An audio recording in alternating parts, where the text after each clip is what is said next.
Hi everyone, welcome back to the Man Cave. I'm going to do a little video with a close-up on the magazines for the K22 long barrel pistol. I haven't looked at them properly yet and they're quite nice magazines, so I'm going to do a close-up for you. I'm going to zoom in and I'll show you how two ways you can load them and just give you a proper close-up look at the mags. Alright, let's have a close look at the magazines. They're a nice design, about the same size as a Glock mag, give or take. Made of plastic, but very durable. Look like they'll stand being dropped on the floor. It's quite a nice design. And the standard capacity is 13 rounds, not 16 like I said in the other video. That was my mistake. The 13 round capacity.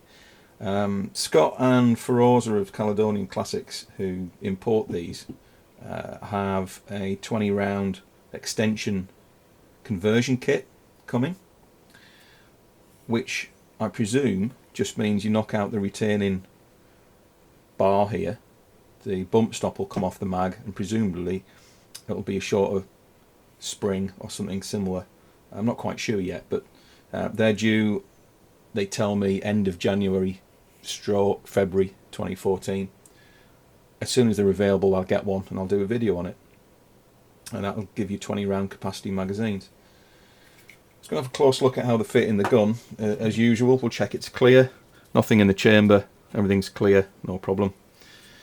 And they're quite a nice design mag, really easy to handle, they feel right in your hand, they've got a reasonable weight to them when they're full of rounds, and they slot in the mag well really easily. The mag well's flared and they just slot in like butter. You don't need to force them in at all, really easy to pop in. Fast mag changes are a breeze. There's the extended mag release, and they just drop out the gun as soon as you push the mag release. They literally just drop straight out. So fast magazine changes are a doddle. And there are two ways you can load these. Let's get some rounds out and I'll show you. Let's get 10 out to start. Alright, there's two ways you can do it. The normal way you would load a magazine, of course, there's your feed lips. You can see the lips. You would put your first round in and pop it under the feed lips in the conventional manner. And you can't really put 10 or 13 rounds in one on top of the other. It gets far too stiff on this magazine.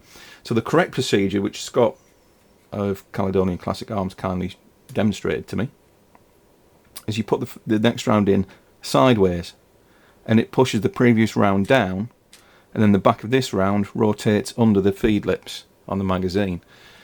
It sounds complicated and it looks odd, but once you've done it really 3 or 4 times, it's actually pretty easy, and I can do it without looking at the magazine these days.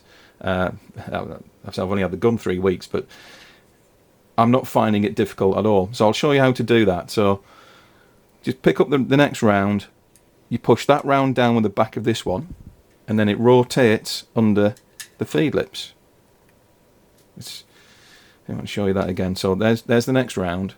So we're pushing that one down with the back of this one. You can see that's disappearing into the mag well, and that leaves enough space for the back of this one to rotate and push under the feed lips. It doesn't take a huge amount of force because you're pushing that round down in the middle. It's balanced, and it just goes in like that. And I can load all 10 to 13 rounds like that. It gets a bit stiff after number 10, but it's no problem. I've only got little girly fingers and it's not difficult. However, there is an easier way of doing it. You can see that in the magazine I've got 3-4 rounds loaded now. You can see the magazine followers starting to come down this cutout, and there's a hole cut in it. You can see it there. And what the hole's for is, as you probably guessed, you can put an Allen key or a screwdriver, anything really, through that hole, and it takes the tension off the spring. So if I pop that screwdriver through, right, and just use my 2 fingers, you can take all the tension off the magazine spring, and you can just put the rounds in one on top of the other. So I'll take the tension off, and you can load them really as quickly as you want, you know. Doddle that. I used to load all the magazines like this with a screwdriver or an Allen key, because it is pretty quick, and if you're shooting outside in the cold, do that because it saves your fingers. But when I'm on the indoor range, I don't bother with that. I just put them all in with my thumb. I find it just as easy.